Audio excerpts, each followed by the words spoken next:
yerkürenin ilk boks yapan insanların Sümerler olduğunu öğrendiğimde, asırlar öncesine dayanan bu spor ilgimi daha çok çekmeye başlamıştı. O zamanlar bir spordan çok halkını vahşetle oyalayan kralların icadıydı dedi Monsieur Ravel. Garipsedim bu cümleyi. Vahşetten keyif alan bir halk mı?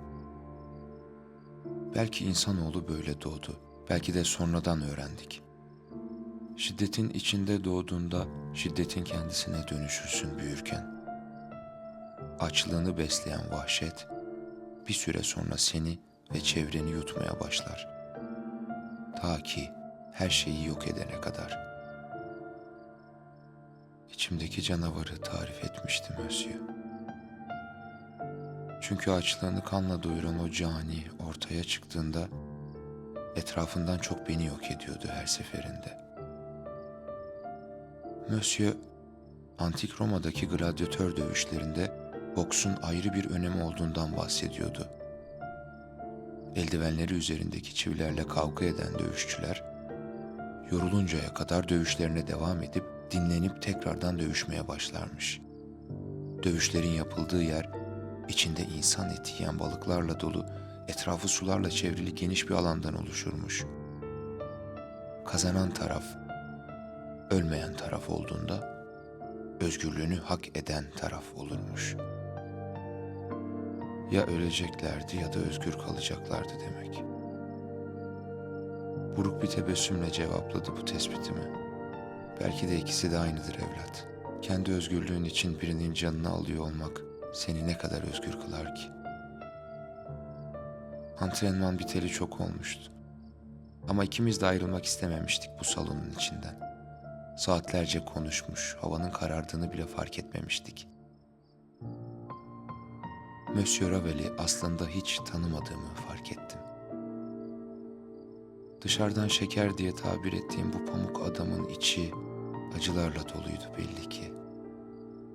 Unutmak istediği acılarını tekrardan hatırlatmak istemediğim için soru sormaktan kaçındım. Fakat o bana hatırlatmıştı kaçmak istediklerimi. Söyle bakalım evlat, nedir bu öfkeyle alıp veremediğin? Belki de en büyük tahammülsüzlüğüm, sorgu ve sualsizliğim geçmişte tüm bunların hapsinde yaşamış olmamdı. Babamın bir hakim olması, adaleti her daim sağladığı anlamına gelmiyordu. Anneme ve bana bir hükümlü gibi davranması, kurmaya çalıştığı bu düzende hep en önemlisini eksik bırakmıştı. Saygıyı. Saygı duymadığım bir adalet içinde korkarak yaşamayı reddetmiştim. Annemin üstüne topraktan battaniyesini örttükten hemen sonra. Hapsolduğum Diyarbakır'dan kaçıp da Dersaadet'e geldiğimde eski Sabri'yi arkamda bırakmıştım. Aynı mevsimleri bile paylaşmak istemediğim o yargıcın parasına ihtiyacım yoktu artık. Çalışarak ödüyordum evimin kirasını da karnımın tokluğunu da. Annem, içinde taşıdığım kan 2 kişiye ait.